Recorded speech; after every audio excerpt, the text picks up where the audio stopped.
اللهم صل وسلم على الرسول وآل النبي العظيم. Bismillahirrahmanirrahim. Allahumma salli ala Muhammad wa alihi tayyibin at-tahirin al-ma'sumin. En el nombre de Dios, el clementísimo, el misericordiosísimo, la bendición y la paz sean con el profeta Muhammad y su familia purificada, con Jesús, Moisés y todos los mensajeros de Dios a lo largo de la historia. Estábamos viendo las consecuencias de afirmar o negar la resurrección y podemos agregar lo siguiente. La creencia en la resurrección, que dijimos está vinculada necesariamente a la creencia en Dios y a la creencia del Espíritu y a la creencia del juicio, de la responsabilidad humana, de que tenemos que dar cuenta de lo que hacemos y de que nada queda impune y que todo será analizado y todo será juzgado y todo será pesado, de modo que nadie pueda y nadie tenga excusas.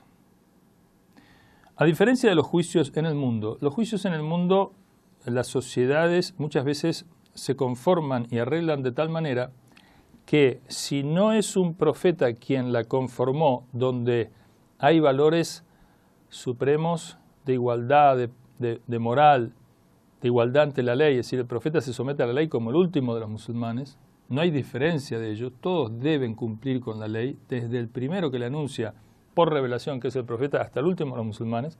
Este es un sistema como el de los demás profetas, Jesús, Moisés, Abraham, etc., donde todos somos iguales ante la ley, pero cuando los sistemas no proféticos, y como paradigma podemos citar los gobiernos que no se basan en la revelación, como el caso de, digamos, como paradigma ya de extremo, el faraón, César, Nimrod, etc., estos gobiernos dictatoriales, estos gobiernos tiránicos, estos gobiernos esclavistas, estos gobiernos, digamos, de privilegios, de castas, de grupos, de partidos, de lo que fuera, que digamos, se vanaglorian con toda una serie de privilegios y se distinguen y se alejan y se distancian de los gobernados y toman de las riquezas de los gobernados y empobrecen a la mayoría. Bueno, estos sistemas que tienen como base una arrogancia, una petulancia, realmente una autovanagloria. Si reconocieran a Dios, si reconocieran que son creados, juzgados, guiados y contemplados y examinados y sostenidos por Dios, no serían tan arrogantes, porque al contrario, cuando uno toma conciencia de su finitud y que el camino de la búsqueda de la perfección es un camino trazado y es un camino enseñado por los profetas, con condiciones de no agresión, de no mentir, de no dañar, de no molestar, de no tomar lo que no es de uno, de ayudar, de solidarizarse, de hacer el bien, de ser generoso y solidario, entonces uno se vuelve humilde porque sabe que todos los bienes vienen de Dios, todas las perfecciones vienen de Dios, todas las ayudas vienen de Dios. Las posibilidades de que yo haga una obra de bien son gracias a Él. Él me da la vida, Él me da el sustento, Él me da aquello con lo que ayudo, Él me da la posibilidad de hacerlo, Él me sostiene con vida.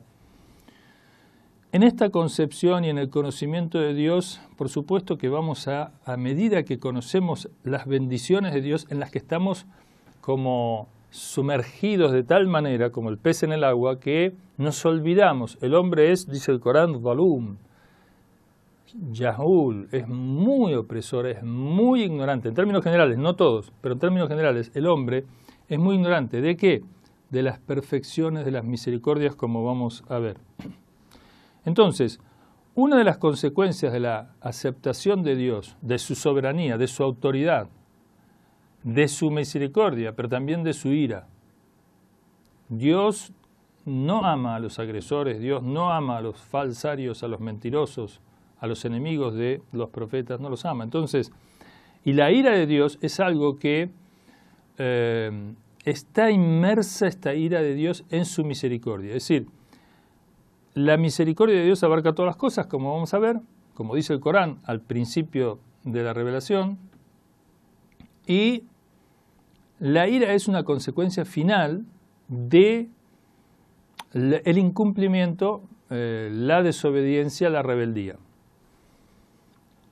Si somos conscientes tanto de la misericordia, que abarca todas las cosas, como de la ira, última instancia en que Dios con ella nos guía y nos purifica de las rebeldías y de los pecados y los grandes pecados, entonces vamos a agachar la cabeza, vamos a prosternarnos inclusive, vamos a ser humildes y reconocerlo a Él y únicamente a Él como la máxima autoridad y a todos los que con el aval de Él puedan ser autoridad nuestra como profetas, sucesores de los profetas, sabios, maestros, padres, inclusive los padres, su autoridad y la obediencia hacia ellos es condicionada. No es los profetas, digamos, deben ser obedecidos incondicionalmente porque son representantes de Dios y como tales son infalibles, que eso lo vamos a ver después.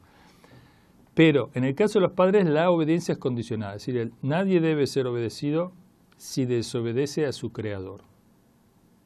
Por lo tanto, un padre tiene autoridad de por sí, en forma natural, es quien me dio la vida, quien me sustenta, gracias a Dios sí, pero es un intermediario al que debo respeto, al que Dios puso frente a mí, al que me da todo su amor, los padres, las madres, en términos generales, salvo excepciones que son excepciones, no son la regla, sino la regla es el amor de los padres, el cuidado de los padres, la crianza de los padres, y entonces, frente a eso yo tengo un deber de sometimiento, de humildad, etcétera, a no ser que me obliguen, dice el Corán, a hacer algo que disgusta a Dios o que desobedece a Dios, en cuyo caso, por ejemplo, que me manden a robar o que me manden a matar, lo que fuera, en cuyo caso yo no debo obedecerlos. O sea que su obediencia es condicional.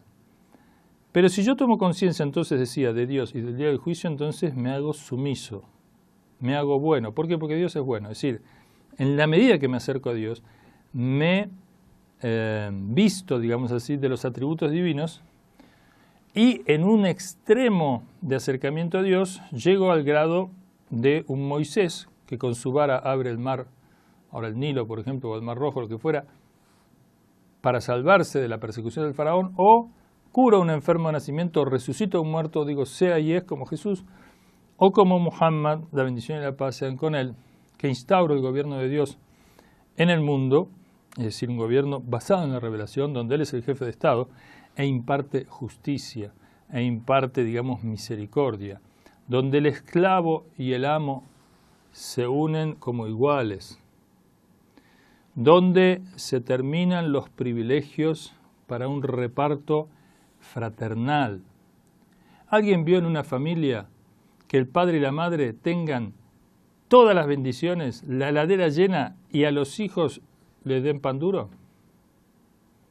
O lo que solemos ver en una familia es que la madre es capaz de comer pan duro para darle el único plato de comida que puede llegar a tener en una circunstancia especial a su hijo. Cuando hace frío, ¿alguien vio que la madre esté toda abrigada y sus hijos estén desabrigados? ¿Alguna madre hace eso? Rarísimo. La regla es que la madre prefiere quedar despierta o tomando frío, pero que sus hijos estén cubiertos. Porque rige la misericordia, ni siquiera la justicia. Más allá de la justicia rige la misericordia. Esa misericordia que rige en las madres de forma natural y en los padres es producto del origen de donde venimos. Nosotros somos así. Nosotros vemos eso como normal, vemos eso como bien. Y al contrario, nos espantamos si vemos una madre que acapara todas las riquezas que puede haber en un hogar y deja a sus hijos desprotegidos. Una de las consecuencias de la creencia del día del juicio es como si alguien supiese que tiene una cámara permanentemente que lo está viendo, Dios ve todo, que tiene un policía que si se pasa de la raya lo controla, no puede robar, no puede mentir, porque Dios sabe. Y se va a encontrar con él y va a ser juzgado. Vamos a ver, si Dios quiere, en el próximo programa, más consecuencias para las sociedades y para los individuos que viven de acuerdo a la creencia firme, no una mera creencia, digamos, volátil o accidental, sino realmente fundada, con conocimiento, con sabiduría, con reflexión, con acción. El creyente es como una montaña firme, nada la puede mover. Si llega a uno de esos niveles, entonces es un hombre liberado, es un hombre libre. No como nos hacen creer que un hombre libre es el que hace cualquier cosa. Un hombre libre es el que, digamos, rechaza los códigos sociales de conducta, etcétera. Un transgresor es un hombre libre. No, eso, digamos, no libera al hombre, pero de todo eso vamos a seguir hablando después. Wassalamu alaikum wa rahmatullahi wa barakatuh. Fátima TV es un grupo multinacional dedicado a la producción de contenidos basados en enseñanzas religiosas, así como en temas culturales, morales, sociales, históricos, estilo de vida, familia, educación de los hijos, psicología y filosofía. Estos contenidos se publican en formato de videos, audios, fotografías, revistas y libros electrónicos. Para unirte a WhatsApp y recibir los temas y las publicaciones en forma gratuita, agrega a tus contactos nuestro número más 5493 81 53 90 737 y envíanos un mensaje con tu nombre por esa misma vía.